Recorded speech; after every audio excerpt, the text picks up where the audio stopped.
হুম, বাকিটা বলুন।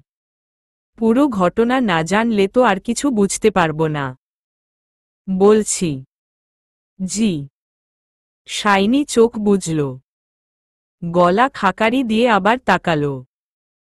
বলল, আমি যে অসুস্থ ছিলাম তখন বাসার কাউকে না জানিয়েই হসপিটালে যাই এবং ডাক্তার দেখাই।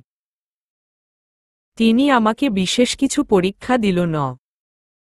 তারপর প্রয়োজনীয় কিছু ঔষধ দিয়ে দিল না। রিপোর্ট আসতে সময় লাগবে তাই সেদিন আর নিয়ে আসেনি। কাকতালীয়ভাবে এই রিপোর্ট আসে আমাদের বিয়ের দিন রাতে, তোমাদের বাসা থেকে ফেরার পরপরই। আমি তেমন কিছুই বুঝিনি, তাই আমার ডাক্তার ফ্রেন্ড নাজিমকে ফোন দেই এবং রিপোর্টগুলো পাঠাই। সে দেখে আমাকে কিছু না জানিয়ে রাতেই আমাদের বাসায় চলে আসে। আব্বুর সঙ্গে বিশেষ কারণে কথা বলতে চায়। আমার খটকা লাগে এবং ওকে চেপে ধরি। তখন ও মুখ গম্ভীর করে আমাকে জানায় আমি রক্তের ক্যান্সারে আক্রান্ত। বেলা চুপ করে রইল।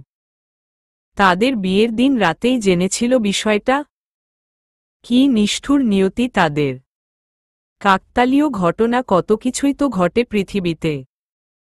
আর এমন আনন্দপূর্ণ একটা দিনে এই ভয়াবহ খবরটা শুনে শাইনির না জানি কি অবস্থা হয়েছিল। শাইনি ঘাড় বাঁকা করে ডানপাশে কাত হয়ে শুয়ে পড়ে বেলার কোমর জড়িয়ে।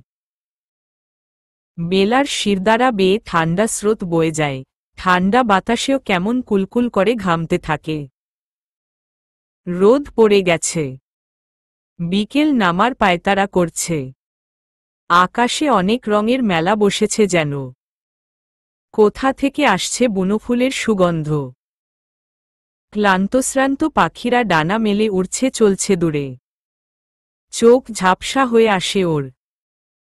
এমন সময় একটা গানেই কথাই মাথায় আসলো বেলার। আমার একলা আকাশ থমকে গেছে রাতের স্রোতে ভেসে। শুধু তোমায় ভালোবেসে। আমার দিনগুলো সব রং চিনেছে তোমার কাছে এসে। শুধু তোমায় ভালোবেসে। তুমি চোখ মেললেই ফুল ফুটেছে আমার ছাদে এসে।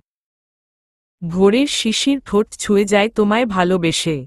আমার একলা আকাশ থমকে গেছে রাতের স্রোতে ভেসে। শুধু তোমায় ভালোবেসে। আমার ক্লান্ত মন ঘর খুঁজেছে যখন। আমি চাইতাম, পেতে চাইতাম শুধু তোমার টেলিফোন। ঘর ভরা দুপুর। আমার একলা থাকার সুর। রোদ গাইত, আমি ভাবতাম তুমি কোথায়, কত দূর।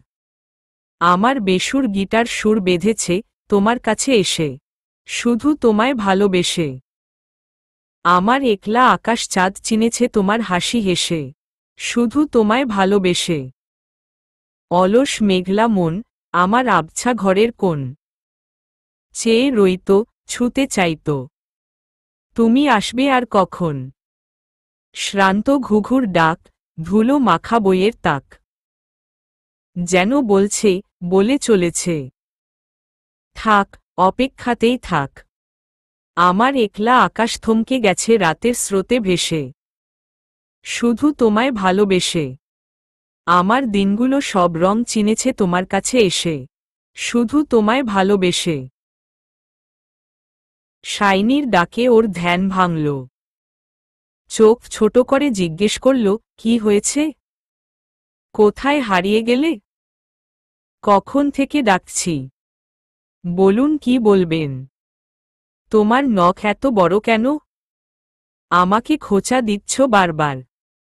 বেলা চোখ বড় বড় করে তাকালো। বলল, মিথ্যা বলা বাদ দিন। বড্ড ঝগড়ুটে তুমি। তারপর কি হলো? কখন? বেলা বিরক্তিসূচক একটা শব্দ করে কটমট করে বলল, আমাদের বিয়ের রাতে আপনি যখন জানতে পারলেন যে লিউকেমিয়ায় আক্রান্ত তখন কি করলেন? কথাটা কি আপনার ফ্যামিলির লোকজন জানত না? আমাদের জানানোর উচিত ছিল না? না। আমি মানা করেছিলাম। ওনারা ওভার রিয়্যাক্ট করত। কেন? বোকা নাকি তুমি?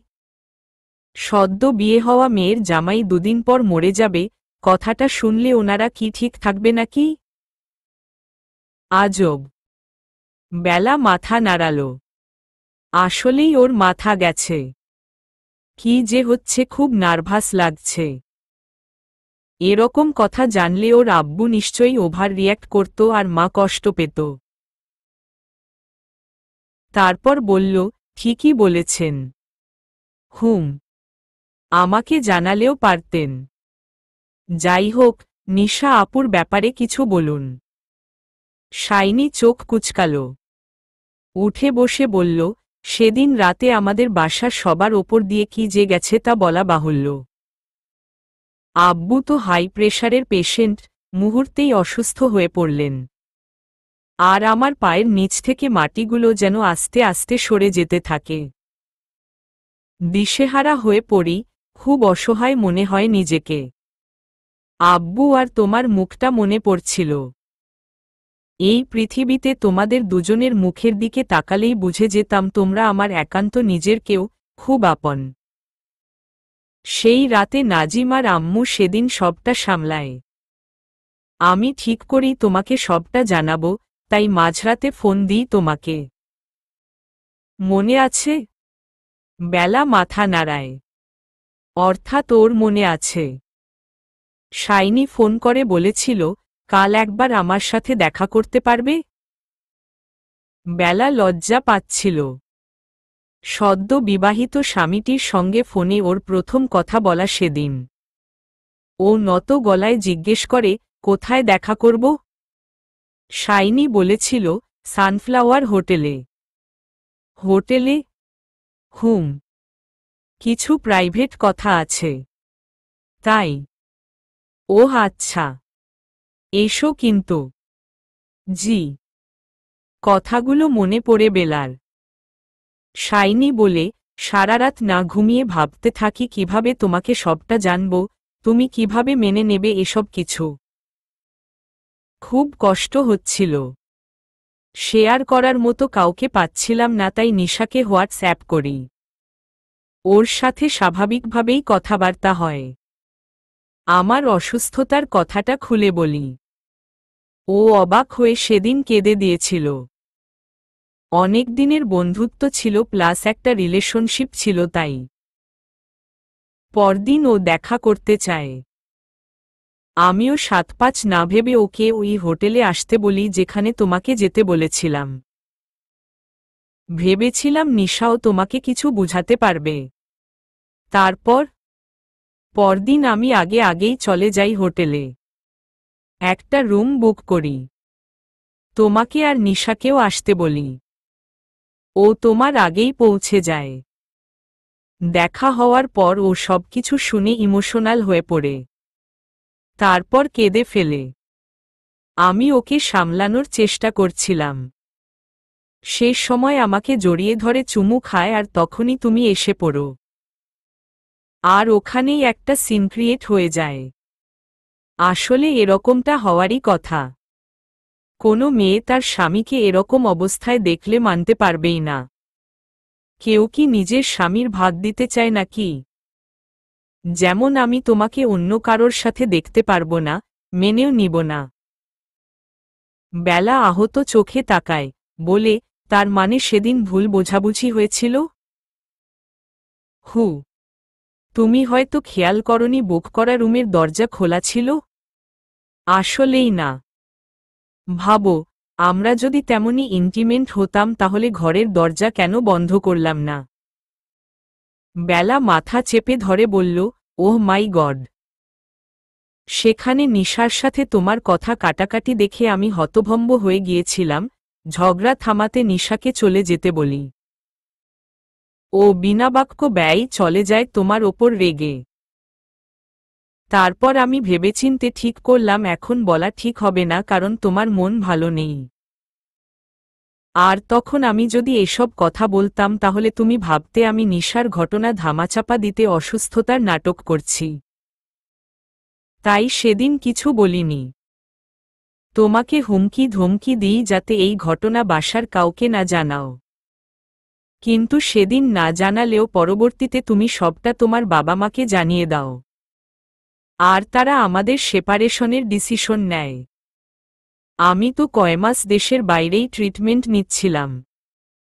সেপারেশনের কথা শুনে আমার তখন খুব রাগ হয়েছিল, তাই ট্রিটমেন্ট ফেলেই সেখান থেকে চলে আসি আব্বুকে না জানিয়ে। এরকম করা আপনার মোটেও উচিত হয়নি। শাইনি করুণভাবে তাকিয়ে বলল, কি করতাম বলো? মরে গেলেও আমি তোমাকে ছেড়ে দেওয়ার কথা চিন্তাতেও আনতে পারবো না। অন্য কারো সাথে তোমার নামটা জুড়ে থাকুক আমি চাই না কখনোই। আর তোমার কর্মকাণ্ডে আমার প্রচণ্ড রাগ হচ্ছিল। সামনে থাকলে মেরাই ফেলতাম তোমায়। তুমি শুধু আমার। আকাশে যেমন মেঘেদের মানায়, তেমনি তোমার নামটাও আমার পাশেই মানায়। অথচ তোমার ফ্যামিলি আর তুমি নিয়মের বিপরীতে উল্টোটা ঘটাতে চেয়েছিলে। তাই আমি ঠিক করি তোমাকে নিয়ে পালিয়ে যাব। তাই কিছুদিন নজর রাখি তোমার ওপর এবং সুযোগ বুঝে এখানে নিয়ে আসি। বেলা দীর্ঘশ্বাস ফেলল। নির্লিপ্ততা চোখে রোদের লুকোচুরি খেলা দেখতে লাগল। এই লোকটা এতটা পাগল? এত বড় রোগ হওয়ার পরেও সে নিশ্চিন্তে বনে বাদারে পাহাড়ে ঘুরে বেড়াচ্ছে। শুধুমাত্র বেলাকে ছাড়তে পারবে না বলে? মানে মৃত্যুর ভয় কি একটুও নেই তার? সে প্রশ্ন করে। যাই হোক, ট্রিটমেন্ট না করাটা বা ওখান থেকে চলে আসা আপনার ঠিক হয়নি। আগে নিজের সুস্থতা, তারপর বাকি সবকিছু ভাবার দরকার ছিল। কেন এরকম করলেন? আমি হয়তো থাকতাম না আপনার জীবনে, কিন্তু জীবনসঙ্গীর অভাব হতো না আপনার জীবনে। এই পাগলের মতো সিদ্ধান্ত নেওয়ার আগে আপনার ফ্যামিলির লোকদের কথা মাথায় আসেনি একবারও? এসেছে। তোমার আর আব্বুর। আর কারোর না। মাথা খারাপ হয়েছে আপনার। কে হই আমি আপনার? বউ। মা বোনের কথা একবারও মনে পড়েনি, যিনি আপনাকে জন্ম দিয়েছেন। নিষ্ঠুর আপনি, ছেলে হওয়ার কোনো যোগ্যতাই নেই আপনার। যা ভাবতে পারো তাই। বেলা ঘাটতারা লোকটার কথা শুনে মনে মনে চটে গেলেও ভাষায় প্রকাশ করল না। মায়ের থেকে মাসির দরদ বেশি। ওর কোলে থাকা শাইনির মাথার চুলগুলোতে আঙুল চালাতে চালাতে জিজ্ঞেস করল, আমাকে ভালোবাসেন তাই না? হুম, তোমাকে ভালোবাসি। আমি যা বলবো তা শুনবেন? শাইনি অস্পষ্ট স্বরে বলল, বলেই দেখো না। তবে একটা কথা মাথায় রাখবে, তোমার থেকে দূরে যেতে বলবে না। আমি কিসের কথা বলছি বুঝতে পারছো তুমি? হুম। বলো, কি বলতে চাও? বেলা কাঁপানো গলায় বলল, বাসায় ফিরে চলুন আর ট্রিটমেন্ট শুরু করুন। শাইনি ঝট করে উঠে দাঁড়াল। রাগী স্বরে বলল, কখনোই না। ওখানে গেলে সবাই তোমাকে আমার থেকে দূরে করে দেবে। তুমি আমাকে ছেড়ে চলে যাবে, তখন আমি এমনিই মরে যাব। কখনোই যাব না। বেলাও উঠে দাঁড়াল। আলতো হাতে শাইনির গাল ছুঁয়ে বলল, যাব না আপনাকে ছেড়ে। কিন্তু ট্রিটমেন্ট না করালে তো আপনার অসুখ ভালো হবে না। আমি তো ভালোবাসেন আমাকে, আমার এই রিকোয়েস্টটা শুধু রাখুন।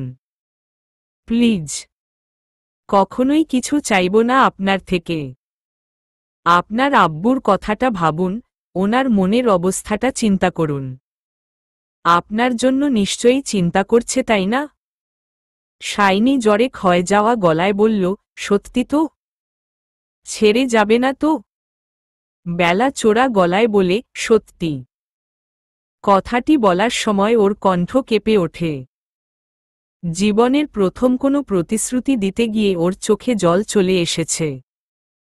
বেলা অনেক বোঝানোর পর শাইনি ওর কথায় বাড়ি ফিরতে রাজি হল। তবে শর্ত একটাই, বেলা ওকে ছেড়ে কোথাও যেতে পারবে না। সেদিন রাতটা পার করে কোনোমতে সকালে উঠে সবকিছু গোছগাছ করল বেলা। প্রয়োজনীয় ব্যবহৃত জিনিসপত্রগুলো সেখানকার এক আদিবাসীকে দিয়ে দিল। এতদিন এখানে থাকায় কেমন একটা মায়া বসে গেছে বেলার। অভাবনীয় সুন্দর মুহূর্তগুলোর কথা বারবার মনে পড়ছিল ওর। সারা জীবন এই পাহাড়ের ওপর কাটিয়ে দেওয়ার জন্য ইচ্ছে করছিল। সকালের নাস্তা তৈরি করে ওরা ব্রেকফাস্ট সেরে নিল। চা আর বনরুটি। বেলা বনরুটি পছন্দ করে না তেমন, কিন্তু উপায় না পেয়ে খেতেই হল। ওদিকে শাইনির ভীষণ পছন্দ বনরুটি। চায়ের ভেতর ডুবিয়ে নরম করে চাসহ এক চুমুকে পুরোটা খেয়ে নিতে দেখে বেলা আঁতকে উঠে বলল, এসব কি করছেন? ছি। শাইনি ভ্রু কুঁচকে বলল, ছি কেন? কি করলাম? চায় ডুবিয়ে এভাবে খায় নাকি? হুম, তুমিও খাও। ছি, বিদঘুটে খাদ্য। তোমার কাছে বিদঘুটে বলে আমার কাছেও বিদঘুটে লাগবে এটা কোনো কথা নয়। আমার সামনে বসে এভাবে খাবেন না। খাব। বেলা হেঁচকি উঠিয়ে বলল, আমার কিন্তু বমি আসছে। আমি কি করব তাহলে? বেলা রেগে বলল, আপনার জ্বর হওয়ার সময় সেবা করিনি? তাহলে আপনিও আমার সেবা করবেন। বমি পরিষ্কার করবেন। আমি তো ঘরে বমি করিনি। বেলা শক্ত কণ্ঠে বলল, আমি করব। তাহলে তুমিই তা পরিষ্কার করবে। আপনি করবেন। আমি তো অসুস্থ, তাও এত অত্যাচার করবে? কষ্ট হবে না? বেলা কিছু না বলে চুপচাপ উঠে যায়। আধখাওয়া খাদ্যগুলো ঘরের পেছনে এসে ফেলে দেয়। হাত মুখ ধুয়ে বাইরের মাচায় এসে বসে থাকে। একটু পরেই রওয়ানা দেবে বাড়ির উদ্দেশ্যে। সব গোছগাছ শেষ।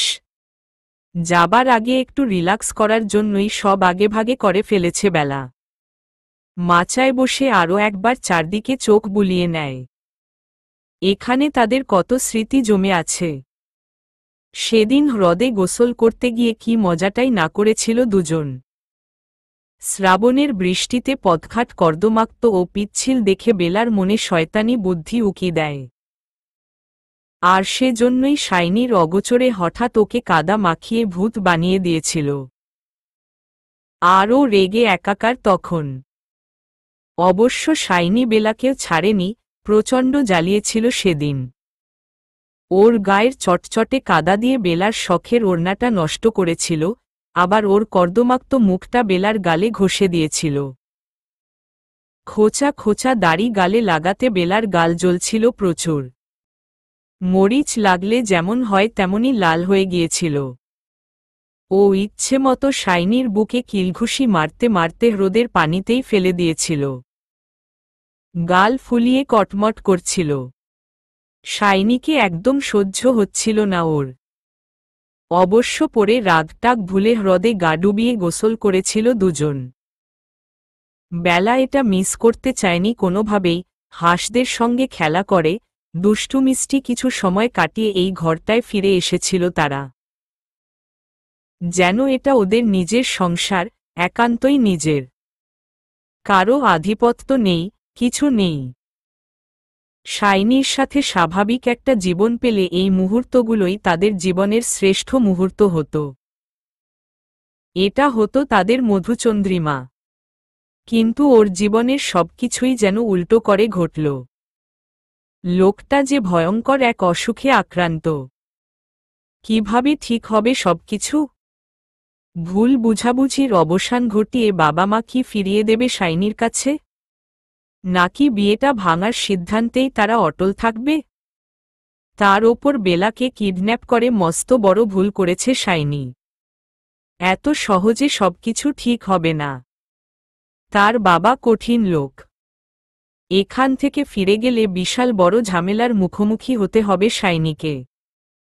লোকটার শরীরের যা কন্ডিশন তাতে কি এসবের মুখোমুখি হওয়া ঠিক হবে? তার ওপর জ্বরটা থেমে থেমেই উঠছে। কে জানে কি অপেক্ষা করছে ওদের জন্য। একটা দীর্ঘশ্বাস ফেলল বেলা। পাহাড়ের পাদদেশে গঠিত বৌদ্ধ মন্দির হতে ঢং ঢং শব্দ আসছে। শব্দটা কেটে কেটে আসছে। কি এক মোহনীয় বার্তা নিয়ে যেন ছুটে সেই শব্দ। অসাধারণ লাগল মুহূর্তটা বেলার কাছে। মন্ত্রমুগ্ধের মতো তাকিয়ে দেখল কেমন কুয়াশা যেন জমে আছে সবখানে। তবে বেলা জানে ওগুলো আসলে মেঘ। একটু কিনারে গিয়ে চোখ বন্ধ করে দাঁড়াতেই কিছু মেঘ বেলার গাল ছুঁয়ে যায়। কেমন অদ্ভুত অনুভূতি হচ্ছে। ও চোখ খুলে ঘাড় ঘুরিয়ে পেছনে তাকিয়ে শাইনিকে দেখতে পায়। শাইনির বুকের সঙ্গে ওর পিঠ লেপ্টে আছে। ওকে পেছনে থেকে জড়িয়ে ধরে দাঁড়িয়ে আছে। বেলা অস্বস্তিতে পড়ে গেল। শাইনি ওর হাত দুটো নিজের মুঠোয় নিতে নিতে বলল, পাখি হতে ইচ্ছে করে না? হুম। তাহলে হাত দুটো এভাবে ছড়িয়ে দাও, পাখির ডানার মতো। মেঘেরা যখন ছুবে তখন নিজেকে ঠিক পাখিই মনে হবে, স্বাধীন, মুক্ত মনে হবে। বেলা ওর কথা মতো দাঁড়াতেই পেছনে থেকে শাইনি ওর হাতের ওপর হাত রাখল। দুজনকেই পাখি মনে হচ্ছে। খোলা আকাশের নিচে পৃথিবীর সবচেয়ে সুখী মনে হচ্ছিল দুজনকে। ঢাকায় এসে বাস থামল যখন, তখন রাত 12:30। ওরা রওয়ানা দিয়েছিল দুপুরের দিকে। লম্বা সময় ধরে বাসে বসে থাকার দরুন ক্লান্ত হয়ে ঘুমিয়ে পড়েছিল বেলা, শাইনির কাঁধে মাথা রেখে। বাস থামার পর শাইনি বেলাকে ডেকে তুলল। পৌঁছে গিয়েছি? হুম, নামতে হবে। আচ্ছা। দুজনেই নামল। শাইনিদের ড্রাইভার অপেক্ষা করছিল বাস স্ট্যান্ডে। শাইনি বেলাকে নিয়ে সেখানে উঠে পড়ে ড্রাইভার গাড়ি স্টার্ট দেয়। বেলার খুব অস্বস্তি হতে থাকে। এই প্রথম শ্বশুরবাড়ি যাচ্ছে, তাও এত রাতে। অথচ ওদের বিয়ে হয়েছে 4.5 মাস আগে। বাবা মা জানতে পারলে না জানি কি করবে আল্লাহ জানে। ওর খুব চিন্তা হল। শাইনি ওর দিকে তাকিয়ে মুচকি হেসে জিজ্ঞেস করল, ঘুম পেয়েছে? না। ঘুমাতে পারো। দরকার নেই। আপনি ঠিক আছেন? হুম। দেখি তো জ্বর আছে কিনা। বেলা ওর ডান হাতটা শাইনির কপালে ঠেকিয়ে চেক করে জ্বর আছে কিনা। গা গরম সামান্য। মানে রাতে উঠার পায়তারা করছে। বেলা হাত নামিয়ে বলে, ঔষধ নেননি? গা গরম তো। ঔষধ ফেলে এসেছি। বেলা অবাক হয়ে বলল, এত কেয়ারলেস আপনি? ওহ গড। উতলা হওয়ার কিছু নেই। বেলা ধমকে বলল, এক্ষুনি ঔষধ নিয়ে আসুন। এত রাতে সব দোকানপাট বন্ধ। না। হাসপাতালের সামনের ডিসপেন্সারিগুলো এখনো মনে হয় না বন্ধ করেছে। বেলার জোড়াজুড়িতে গাড়ি থামিয়ে ডিসপেন্সারি থেকে প্রয়োজনীয় ঔষধ নিয়ে আসে শাইনি। গাড়ি আবার চলতে শুরু করে। পানি দিয়ে জ্বর নামার ট্যাবলেটটা ওকে খাইয়ে দিল বেলা। শাইনি এবার হাসতে হাসতে বলল, খুব চিন্তা হয় আমার জন্য, তাই না? বেলা অস্বীকার করে বলল, একদমই না। বউ আমার বেশি মিথ্যা শিখেছে।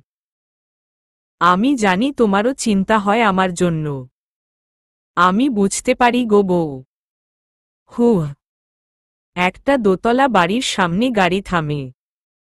বেলা ভয়ে ভয়ে গাড়ি থেকে নামে। শাইনি ওকে হাত ধরে ভেতরে নিয়ে যায়। গিয়ে দেখে দরজা খোলা। এত রাতে দরজা খোলা দেখে অবাক হয় বেলা। হঠাৎই দরজার সামনে একটা মহিলাকে দেখতে পায়। পরক্ষণেই চিনতে পারে এটা শাইনির মা, অর্থাৎ বেলার শাশুড়ি। তার পাশে দাঁড়িয়ে আলম সাহেব, অর্থাৎ বেলার শ্বশুর। তাদের ঠোঁটের কোণে এক চিলতে হাসি। নাজনীন বেগম ওদেরকে বরণ করে ভেতরে ঢোকায়। বেলা কুশল বিনিময় করে। হাত মুখ ধুয়ে আসে। ডাইনিংয়ে হরেক রকম খাবার সাজানো হয় নতুন বউয়ের উদ্দেশ্যে। সবকিছুই যেন পূর্বপরিকল্পিত। প্রচণ্ড খিদে থাকায় শাইনিবেলা দুজনেই খেতে রাজি হয়ে যায়। রাত তখন 1:30। ওরা ক্লান্ত থাকায় আলম সাহেব আর কথা বাড়ালেন না। নাজনীন বেগম ওদেরকে ঘরে পাঠিয়ে দিল ন। শাইনির ঘরটা খুব সুন্দর করে সাজানো গোছানো। বেলা নিজের কাপড় পাল্টে ব্যাগ থেকে একটা কামিজ বের করে পরে নেয়। শাইনিও কাপড় পাল্টে বিছানায় এসে বসে। বেলা জিজ্ঞেস করে, ওনারা কি জানতেন আমরা আসব? শাইনি বলল, আমি আসার সময় জানিয়ে দিয়েছিলাম আব্বুকে। তাই তো বাসস্ট্যান্ডে গাড়ি পাঠিয়ে দিল। ওহ, আপনার আম্মুকে কিন্তু ভালোই লাগল। সব স্বাভাবিকই আছে, আপনার সাথে কথাও বলেছে সুন্দর করে। শাইনি বলল, আমার মা সবসময়ই এমন। সে ভালো খুব। সবার সাথেই মিষ্টি হেসে কথা বলে। কিন্তু আমি মামা ব্যবহারটা পাই না কেন জানি। আপনার ব্যবহারগুলোর জন্যই হয়তো তিনি আপনার সাথে সহজ নন। তাই মায়ের ভালোবাসাটা বুঝতে পারেন না। পরের দিন শাইনিকে জোর করে আলম সাহেবের সাথে হসপিটালে পাঠালো বেলা। ওকে ছাড়া যেতে চাইছিল না কিছুতেই, ভাবছিল ওকে ছেড়ে বুঝি চলে যাবে নিজের বাসায়। কিন্তু বেলা ওকে আশ্বস্ত করে কোথাও যাবে না সে। তারপরই যেতে রাজি হয়। ওদিকে বেলার বাবা মাকে কোনো খবর দেওয়া হয়নি ও এসেছে। ইচ্ছাকৃতভাবেই বেলা দেয়নি, তাহলে একটা ঝামেলা হয়ে যাবে। ওরা প্রচুর রাগ করবে। ধীরে সুস্থে সময় সুযোগ বুঝে বেলা বাসায় ফোন করবে বলে ঠিক করল। শাইনি আর আলম সাহেব বেরিয়ে যাওয়ার পরই ও পুরো বাড়িটা ঘুরে ঘুরে দেখল। চারদিকেই আভিজাত্যপূর্ণ ছাপ, কিন্তু কেমন যেন গা ছমছমে ভাব। শাইনির ছোট বোন শিলা। বয়স 16-17 হবে। ওর সাথে অনেকক্ষণ গল্প করল। মেয়েটা হাসিখুশি, চটপটে। খুব সহজ ভঙ্গিতেই বেলাকে ভাবি ভাবি বলে ডাকতে লাগল। বেলা অপ্রস্তুত হলেও তা প্রকাশ করল না। তারপর রান্নাঘরে চলে গেল। গিয়ে দেখল নাজনীন বেগম দুপুরের রান্নার আয়োজন করছেন। বেলা গিয়ে জিজ্ঞেস করল, আমি কিছু করব? নাজনীন বেগম বললেন, রান্নাবান্না জানো? জি, করব আমি। তোমার ইচ্ছে হলে করতে পারো, না করলেও পারো। আমার দুটোতেই সম্মতি আছে। কিন্তু নতুন বউ, তাই না করাটাই ভালো। তা কেন হবে? দিন আমি করে দিচ্ছি। করবে? তাহলে সবজিগুলো কেটে দাও, গোশত কাটতে পারো? জি। তাহলে গরুর গোশতগুলো কেটে দাও। ঝাল ঝাল ভুনা হবে। বেলা অবাক হয়ে বলল, ঝাল ঝাল তরকারি কে খাবে আন্টি? নাজনীন বেগম হেসে বললেন, শিলা। বেলা ছোট্ট করে বলল, ওহ, আঙ্কেল কি খেতে পছন্দ করেন? তোমার আঙ্কেল ভেজিটেরিয়ান। সবজি ফলের দিকেই ওনার সব মনোযোগ। তার দেখাদেখি আমিও সবজির প্রতি ঝুঁকে গেছি। বয়স হচ্ছে তো এখন আর মাছ মাংস ভালো লাগে না। মেয়েটার জন্যই করি। আর আমরা দুই আধবুড়ো সবজিই পছন্দ করি। বেলা বলল, ভালো তো। সবজি খেলেই না হয় সুস্থ থাকা যাবে। মাঝে মাঝে মাছ মাংস খেলেও মন্দ না। তা বটে। আর উনি কি খেতে পছন্দ করেন উনি? নাজনীন বেগমের মুখ থেকে হাসি হাসি মুখটা মিলিয়ে গেল। জিজ্ঞেস করল, কার কথা বলছ? আপনার ছেলে। নাজনীন বেগম এবার পাংশুটে মুখ করে বললেন, ওহ, শাইনি আর কি খাবে, ও তো বাইরের অখাদ্য কুখাদ্য খাবার খায়। দেখো না কত বড় রোগ বাঁধিয়ে বসেছে। ঘরের খাবার খায় না? না। মাঝে মধ্যে নিজের ইচ্ছা হলে খাবে, নয়তো বাইরে থেকেই আনিয়ে খায়, কাল রাতে তো তোমার সাথে বসে খেলো।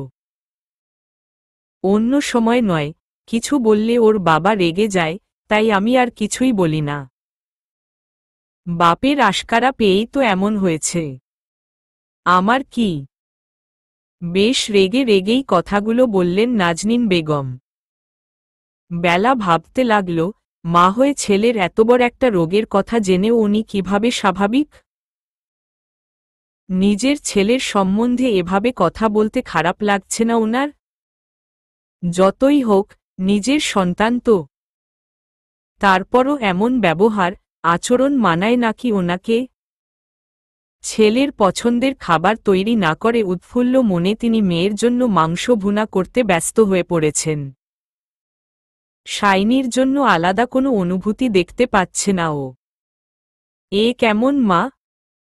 শাইনি ঠিকই বলেছিল, নাজনীন বেগমের কাছ থেকে ও মামা ব্যবহারটা দেখতে পায় না, কেন কে জানে। নাজনীন বেগম ওকে বসে থাকতে দেখে ডাকলেন, বেলা। জি আন্টি। কিছু ভাবছ? না না, আমার কথায় কিছু মনে নিও না। বেলা জিজ্ঞেস করল, কোনো কথা আন্টি? ডিভোর্সের ব্যাপারে তোমার সাথে কথা বলেছিলাম না ফোনে? সেটার কথা বলছি আমি। বেলার মনে পড়তেই সে বলল, না আমি কিছু মনে করিনি। পরিস্থিতি ভিন্ন ছিল তখন। নাজনীন বেগম চুলায় তরকারি বসিয়ে চুলার আঁচ কমিয়ে দিয়ে জিজ্ঞেস করলেন, তো কি ঠিক করলে? বেলা বলল, কিসের কথা বলছেন আন্টি? ডিভোর্সের ব্যাপারে। প্রথমবার তো তোমার বাবার চেষ্টা সব বিফলে গেল। কি করবে? ভাবিনি কিছু। ওহ আচ্ছা। তবে শাইনির জন্য স্যাক্রিফাইস করার প্রয়োজন নেই, তুমি খুব ভালো মেয়ে, শুধু শুধু নিজের জীবন নষ্ট করার দরকার কি? শাইনির মায়ের কথা শুনতে বেলার খুব বিরক্ত লাগছিল। তাই এড়িয়ে গিয়ে বলল, সবজি কাটা শেষ। আচ্ছা, আমি তাহলে ঘরে যাই? হুম যাও। বেশ বেলা হয়ে গিয়েছে তখন। পাখির কিচিরমিচির শব্দ শোনা যাচ্ছে এই অসময়েও। ঘরে এসে ক্লান্ত ভঙ্গিতে কিছুক্ষণ বিছানায় শুয়ে রইল বেলা। শাইনির মায়ের কথাগুলো নিয়ে কতক্ষণ ভাবল কিছু ভাবনা। ভাবতে ভাবতে একসময় ঘুমিয়ে পড়ল। ঠক ঠক শব্দ কর্ণগোচর হতেই ঘুম ভাঙল ওর। আড়মোড়া ভেঙে উঠে বসল। শাইনি এসেছে ভেবে ওড়নাটা গায়ে জড়িয়ে দরজার দিকে এগিয়ে গেল। কিন্তু দরজা খুলে দেখল শিলা দাঁড়িয়ে আছে। ঘুমাচ্ছ ভাবি? বেলা হাসার চেষ্টা করে বলল, ওই একটু চোখ লেগে গিয়েছিল আর কি। আচ্ছা, ফ্রেশ হয়ে ডাইনিং টেবিলে খেতে চলে আসো। বেলা ইতস্তত করে জিজ্ঞেস করল, ওনারা ফিরেননি? বুঝতে পেরেও শিলা হেসে প্রশ্ন করল, কারা? তোমার ভাইয়া? শিলা বলল, চিন্তা হচ্ছে নাকি? আরে না, এমনিই জিজ্ঞেস করছিলাম। ওয়েল, আব্বু ফোন করেছিল, বলেছে আসতে লেট হবে। আমরা যাতে দুপুরের খাবার খেয়ে নিই।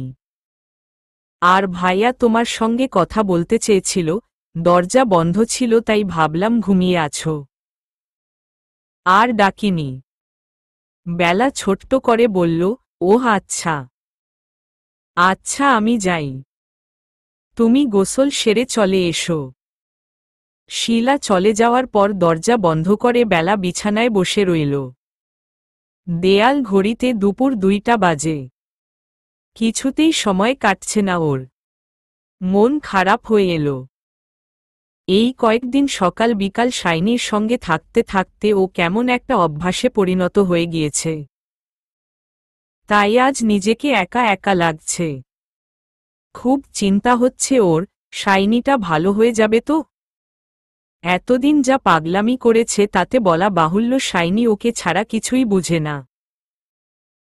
মন খারাপ হয়ে গেল ওর। একটা দীর্ঘশ্বাস ফেলে ব্যাগ থেকে জামাকাপড় বের করে গোসলে ঢুকল বেলা। দীর্ঘ আধ ঘন্টা সময় নিয়ে গোসল সেরে বেরিয়ে এলো। কাপড়গুলো বারান্দায় মেলে ঘরে এলো।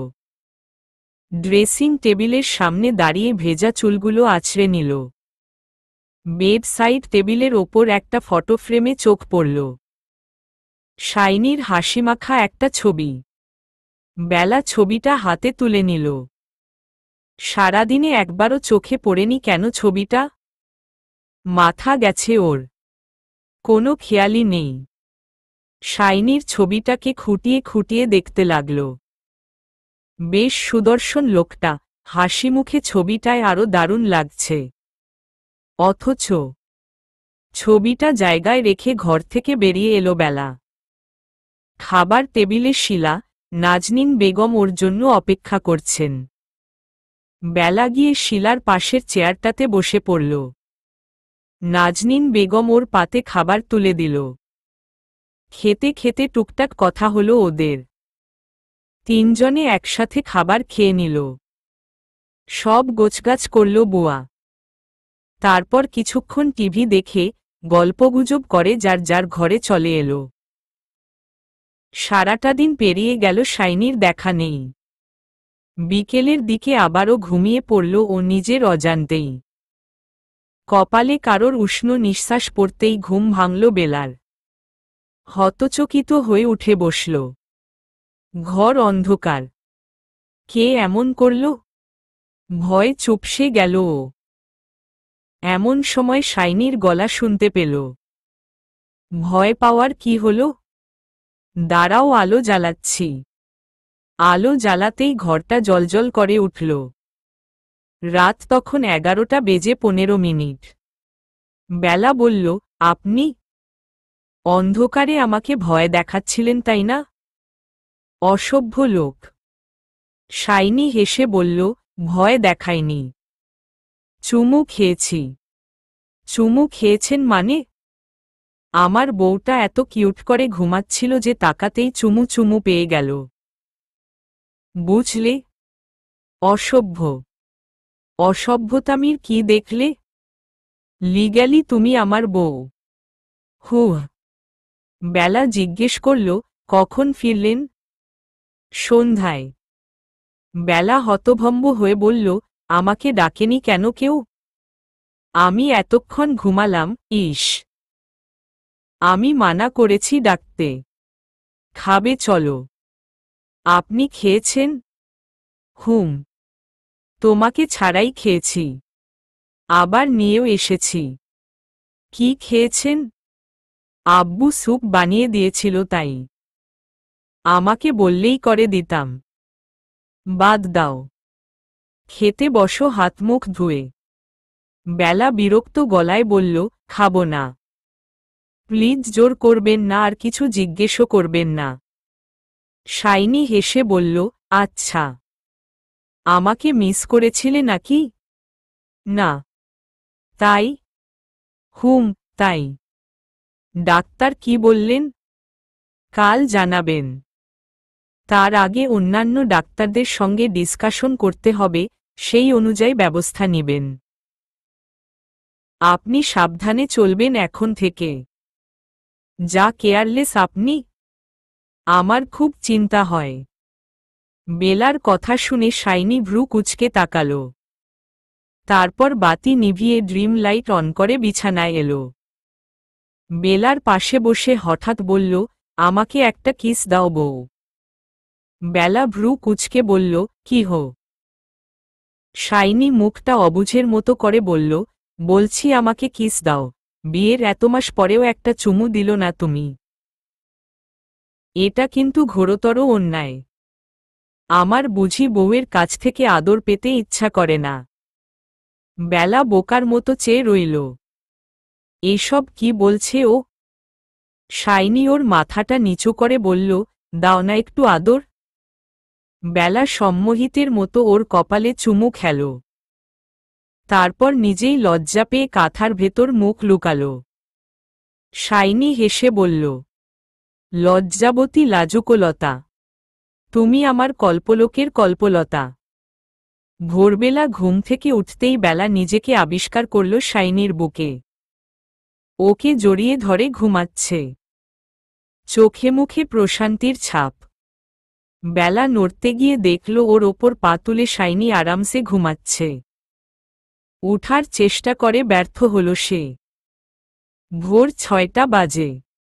একটু আগেই নামাজ পড়ে শুয়েছে বেলা। এত ভোরে কেউ উঠেনি হয়তো। আর বিছানা থেকে নামতে হলে শাইনির ঘুম ভাঙাতে হবে। বেলার ইচ্ছা করল না ওকে ঘুম থেকে উঠাতে।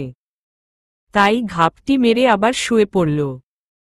ঘুমের ঘোরে শাইনি আবার ওকে বুকে জড়িয়ে নিল। ওর হার্টবিটের প্রতিটি শব্দের সাথে কেঁপে কেঁপে উঠছে বেলা। অদ্ভুত অনুভূতি হচ্ছে, ভালো লাগছে।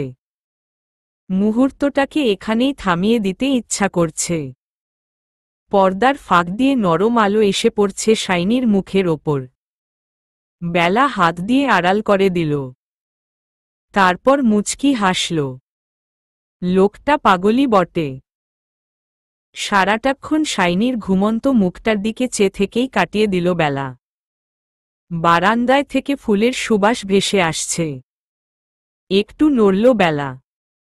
ধীরে ধীরে চোখ খুলে তাকালো শাইনি। ঘুমের কারণে চোখমুখ ফুলে আছে।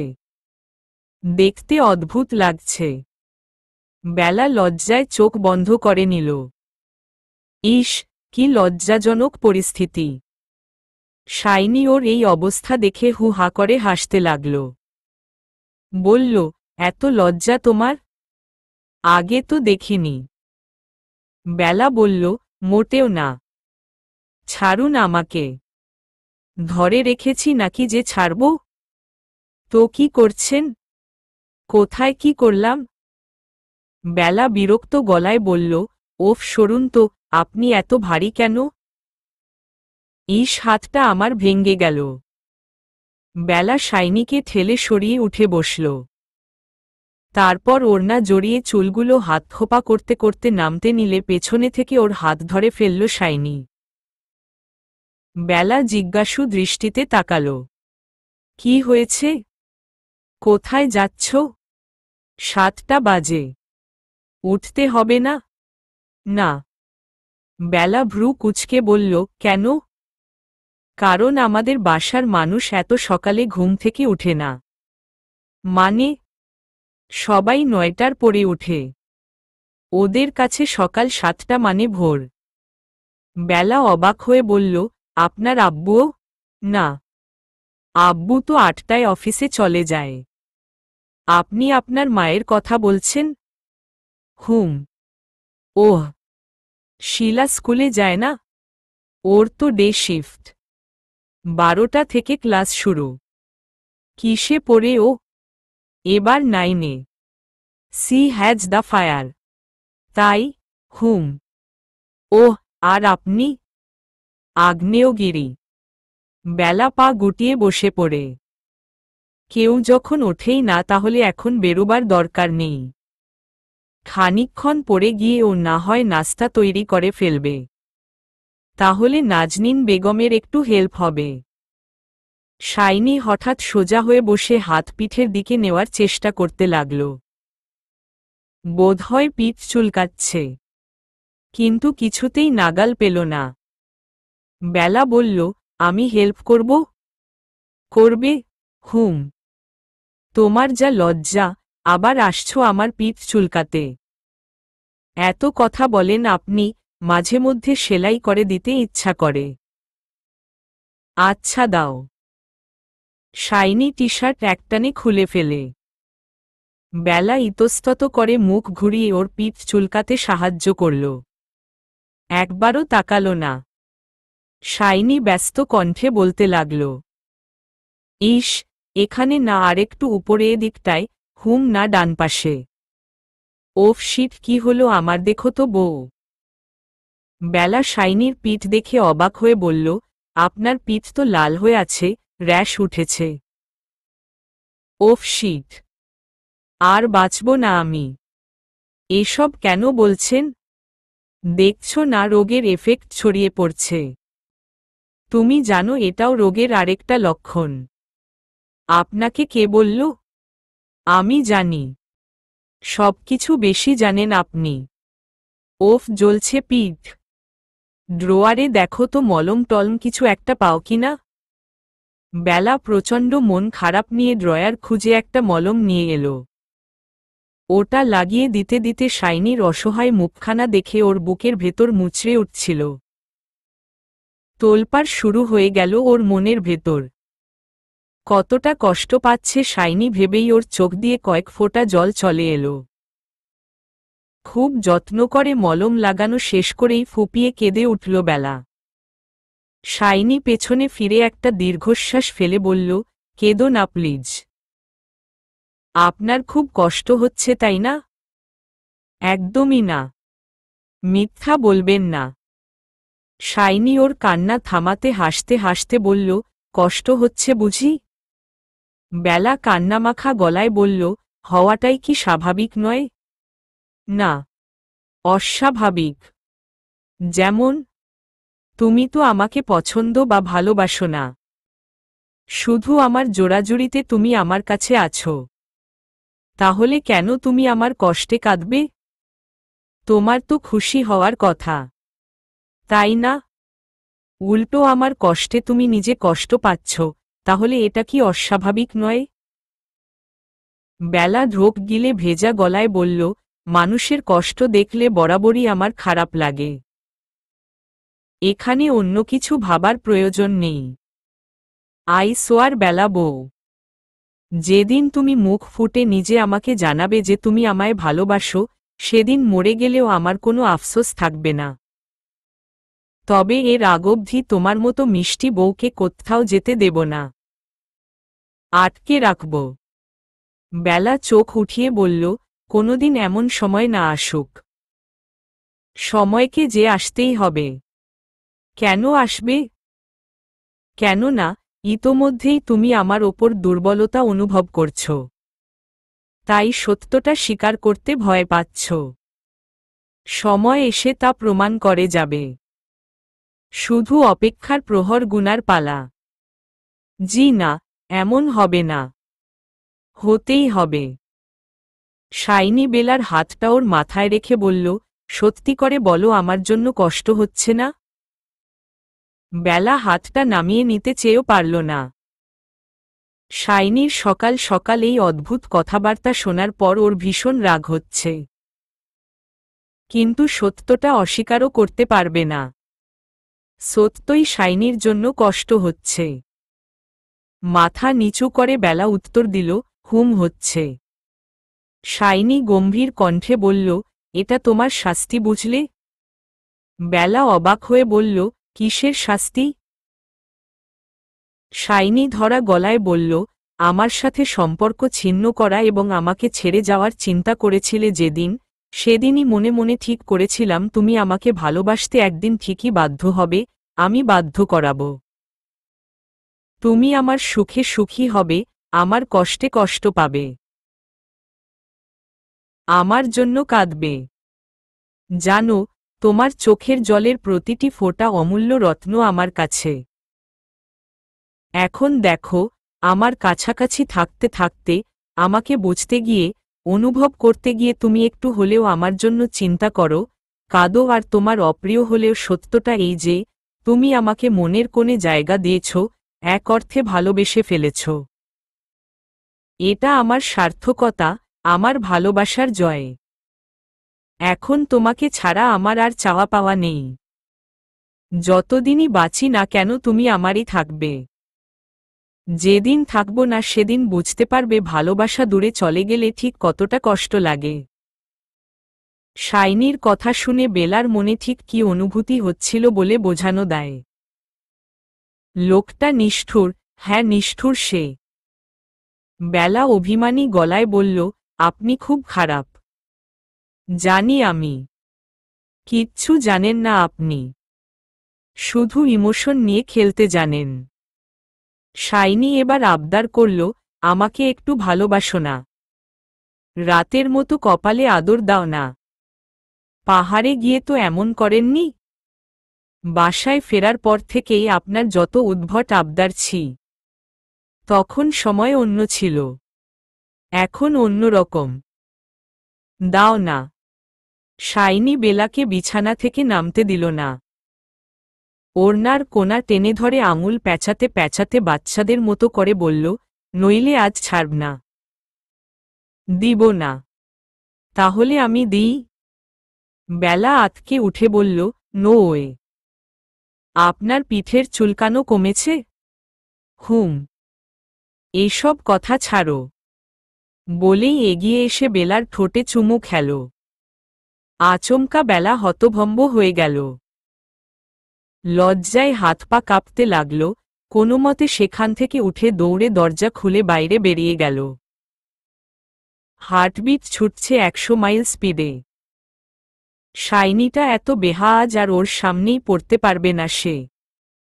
ইস কি লজ্জা! শাইনি বেলাকে লজ্জা পেতে পালিয়ে যেতে দেখে স্বগতোক্তি করল, প্রেমে পড়া ভীষণ সহজ, তবে প্রেম থেকে বেরিয়ে আসা মৃত্যু যন্ত্রণার ন্যায় কঠিন। একদিন তুমিও বুঝবে। এ বাড়িতে আসার পর বেলা পরিবারের প্রতিটি সদস্যদের সাথে নিজেকে মানিয়ে নিয়েছে। তাদের হাসি-আনন্দ, সুখে দুঃখে পাশে থেকেছে। তবে নাজনীন বেগমের সাথে চলতে ফিরতে গিয়ে ওর মনে হল এই মহিলা উপরে উপরে যতটা কোমলতা দেখায়, ভেতরে তা নয়। তবুও ওর শাশুড়ির মন রক্ষার জন্য ওনার নির্দেশনা মতোই সবকিছু করেন, তবে নাজনীন বেগম ওর সাথে খুব একটা খারাপ ব্যবহার করেন না, হাসি মুখেই কথা বলেন। শিলা আর আলম সাহেব খুব ভালো, তাদের সাথেও বেলার কথাবার্তা ফ্রি মাইন্ডের। পুরোদস্তুর একটা বিবাহিত নারীর মতোই নিজের সব দায়িত্ব কর্তব্য পালন করে যাচ্ছে। বেলার পরিবারে শুধু ওর মা জানত সবকিছু। তিনি প্রথমে শাইনির বাড়িতে ওকে রাখতে রাজি ছিলেন না, কিন্তু সবকিছু শোনার পর সীমা বেগম নিজের মনের বিরুদ্ধে গিয়ে মেয়ের কাজে সমর্থন দিয়েছেন। হাজার হোক, শাইনি এখনো বেলার স্বামী এবং অসুস্থ। তার পাশে থাকা বেলার কর্তব্য। আর বাড়িতে এই বলে ম্যানেজ করেছেন যে, বেলা শাইনির কাছ থেকে দূরে থাকার জন্য ওর কোনো এক বান্ধবীর বাসায় উঠেছে। নাইমুদ্দিন সাহেবের খটকা লাগলেও বিষয়টা আর খতিয়ে দেখলেন না। মেয়ে যেখানেই থাকুক, ভালো থাকুক। ওই কুলাঙ্গারের কাছে কোনোভাবেই মেয়েকে গছিয়ে দেবে না। এবার আর কোনো ছাড় নেই, সোজা আইনি সহায়তার দ্বারস্থ হবেন তিনি। এভাবেই পেরিয়ে যায় একটি মাস। শাইনির নিয়মিত ট্রিটমেন্ট চলছে। তবে ভালোমন্দ কিছুই সে কাউকে বলে না। আলম সাহেবও বেলাকে কিছু জানায় না। জানতে চাইলে এড়িয়ে যায়। এভাবেই দিনগুলো কাটছে। বেলার অবশ্য শাইনির জন্য খুব চিন্তা হয়। তবে কোনোটাই সে প্রকাশ করে না। রৌদ্রপ্রজ্জ্বল দুপুর। শ্রাবণ মাস শেষ হয়েছে সপ্তাহ 3 আগে। এখন নীল আকাশ তার নীল রঙের মেঘবালিকাদের পসরা সাজিয়ে মেলা বসিয়েছে দূর দিগন্তে। সেদিকে তাকিয়ে থাকতে থাকতে বেলার চোখ ঝাপসা হয়ে আসে। মনটা বিক্ষিপ্ত হয়ে আছে, কিছুই ভালো লাগছিল না। ঘরের ভেতর থাকতে থাকতে ওর দম বন্ধ হয়ে যাচ্ছিল। গতকাল রাতে শাইনির শরীর বেশ খারাপ হয়ে যায়, রক্তবমি করেছে কয়েকবার। মাথা ঘুরা, দুর্বলতা তো ছিলই। নিজের হাতে সবকিছু পরিষ্কার করেছে বেলা। ওর একটু ঘেন্না লাগেনি, অথচ কাজ করতে গিয়ে আঙুল কেটে যখন রক্ত চলে আসত, তখন চিৎকার করে সারা বাড়িতে হুলস্থুল কাণ্ড বাঁধিয়ে বসত। একদম সহ্য করতে পারত না টকটকে লাল বর্ণের সেই রক্ত। নিয়তির পরিহাসে আজ নিজ হাতে নিজের স্বামীর রক্তাক্ত বমি পরিষ্কার করেছে, তাতে ঘেন্না না লেগে ওর খারাপ লেগেছে, কষ্ট হয়েছে, চোখে জল এসে জমা হয়েছে। লোকটার শরীরের প্রতিটি জায়গায় র্যাশ হয়ে ফুলে ফুলে গেছে। ফর্সা শরীরটা তখন লালচে হয়ে যায়। শাইনির কষ্টে বেলার তখন বুক কেঁপে ওঠে। খাওয়ার সময় নিজের হাতে খাইয়ে দেয়, কাপড় চোপড় ধুয়ে গুছিয়ে রাখে, হসপিটালের যাওয়ার দিনতারিখ মনে রাখে, নিয়মিত ঔষধ সেবন করাই। তাতে ওর বিন্দুমাত্র আক্ষেপ নেয়। চাওয়া একটাই, লোকটা যাতে সুস্থ হয়ে যায়। এই অনুভূতিটুকুকে বেলা মূল্যহীন ভাবত একজন অসুস্থ মানুষের জন্য এটুকু করা মোটেও অন্য কোনো অনুভূতির নাম বহন করতে পারে না। কিন্তু কাল রাতের পর বেলা বুঝতে পারছে শাইনির জন্য জমানো সব অনুভূতি মোটেও মূল্যহীন নয়। সেগুলো খুব কঠিন অনুভূতি। সেই কঠিন অনুভূতির নাম ভালোবাসা। বেলার মতে ভালোবাসা নামক অনুভূতি এক ধরনের অত্যাচার। এই অত্যাচারের বিরুদ্ধে কখনো যাওয়া যায় না, সহ্য করে নিতে হয়। নয়তো নিজেকেই সেই অত্যাচারে পুড়ে পুড়ে মরতে হয়। এই অত্যাচার পৃথিবীর সবচেয়ে ভয়ঙ্কর অত্যাচার। বেলা শাইনিদের বাসার ছাদের দোলনাটায় একা বসে আছে। রাতের অসুস্থতার পর শাইনিকে ডাক্তার মাহমুদুল হাসান এসে দেখে গেছেন বাড়িতে। ও এখন ঘরে ঘুমাচ্ছে।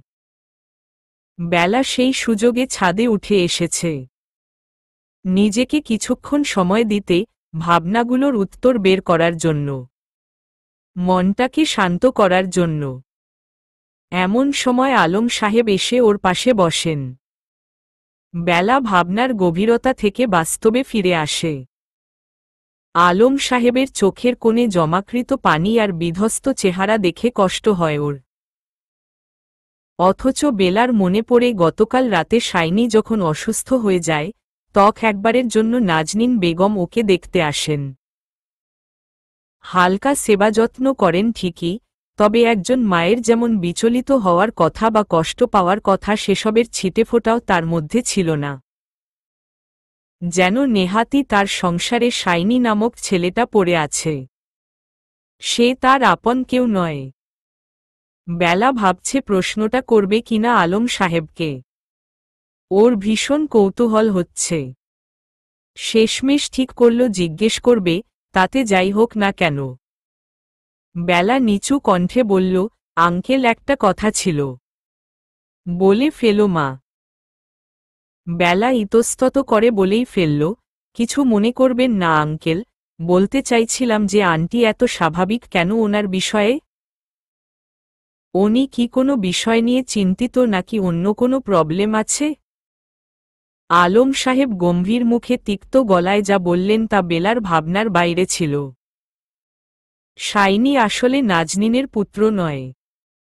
বেলা যেন ঝটকা খেল একটা। একটু জোরেই সে জিজ্ঞেস করল, মানে? আন্টি ওনার মা নন? না। তাহলে? শাইনি নাজনীনের সৎপুত্র। কিন্তু এটা শাইনি আজ অবধি জানতে পারেনি, আমরা বলিনি।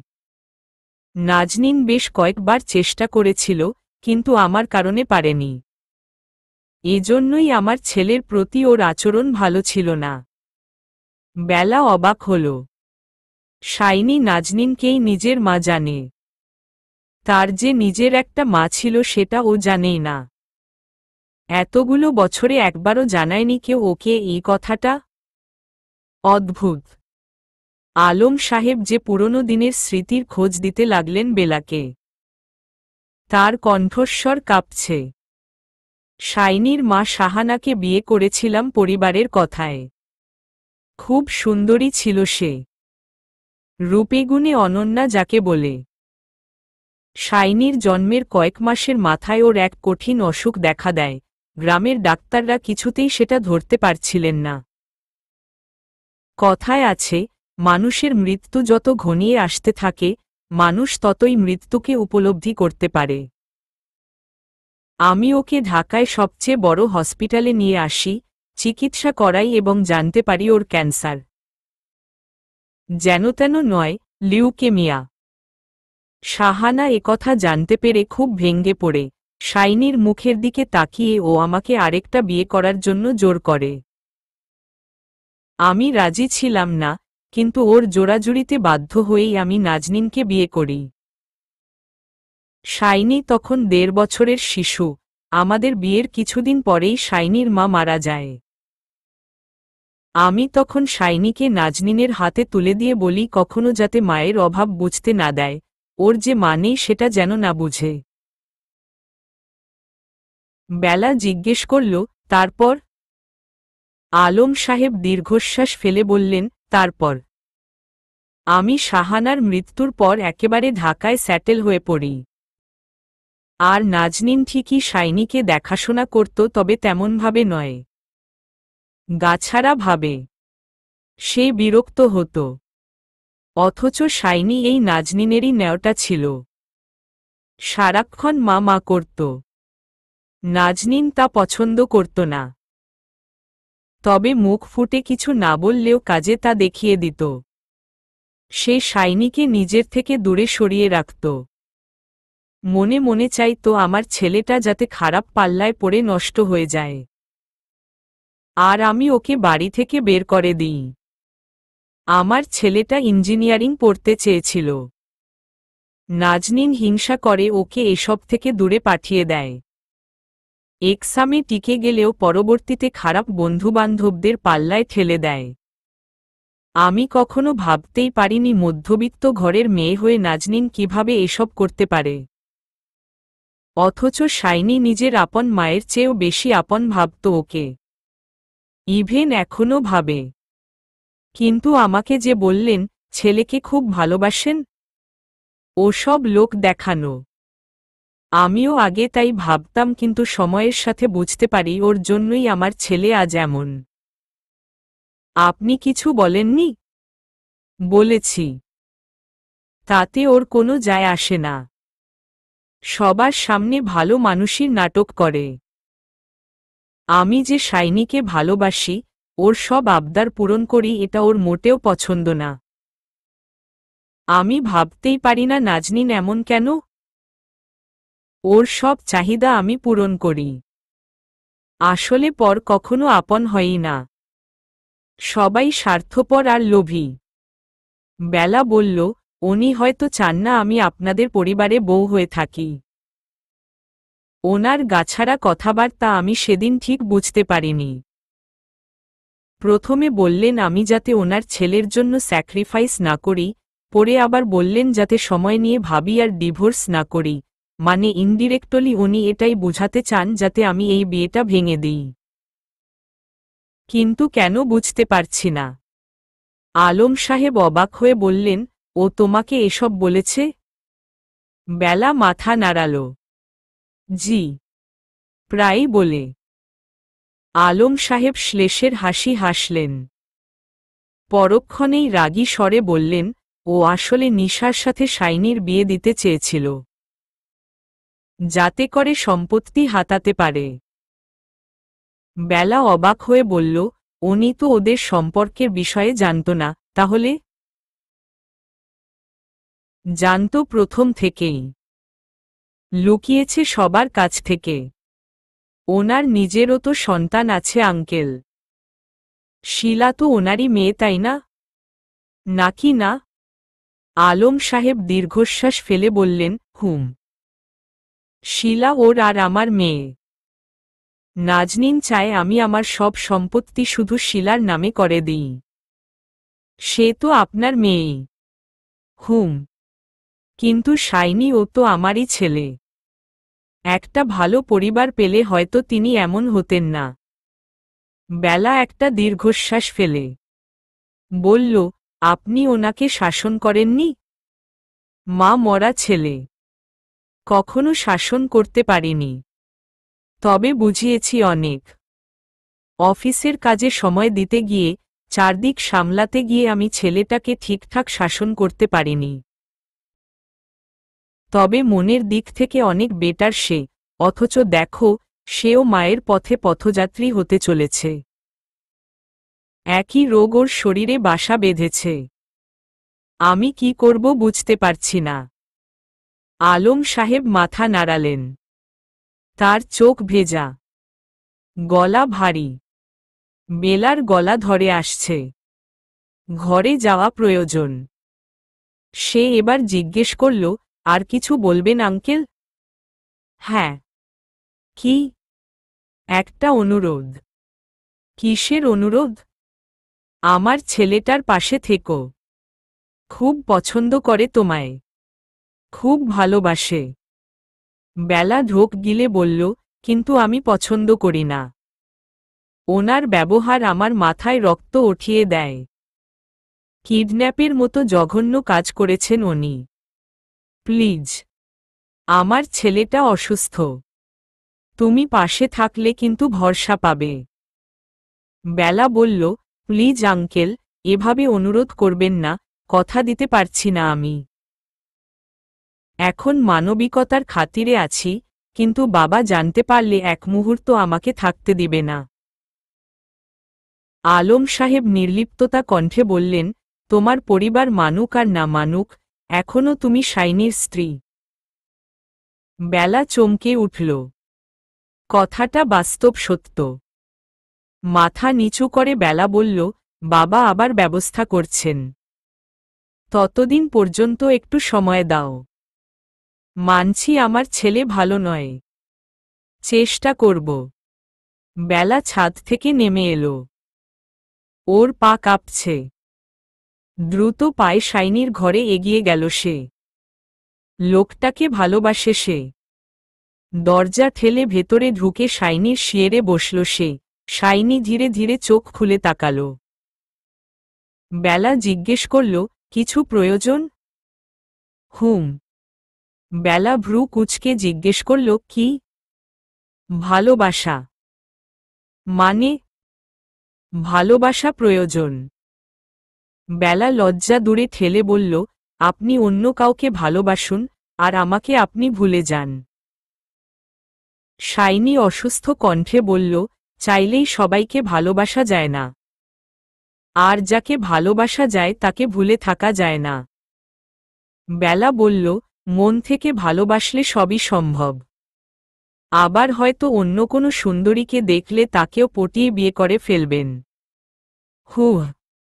শাইনি মুচকি হাসল। নম্র কণ্ঠে বলল, অন্যদের মতো আমি অভিনয় করতে পারি না, কিন্তু যতটুকু ভালোবেসেছি সবটাই মন থেকে। অন্য কাউকে পাইনি বলে যে তোমাকে ভালোবাসি এমনটা নয়। তোমাকে ভালোবাসি বলেই অন্য কাউকে পেতে চাই না। ভালোবাসি লজ্জাবতী লাজুক লতাকে। বেলা চোখ বন্ধ করে বলল, ভালোবাসি। খুব ভালোবাসি। চলবে ইনশাআল্লাহ।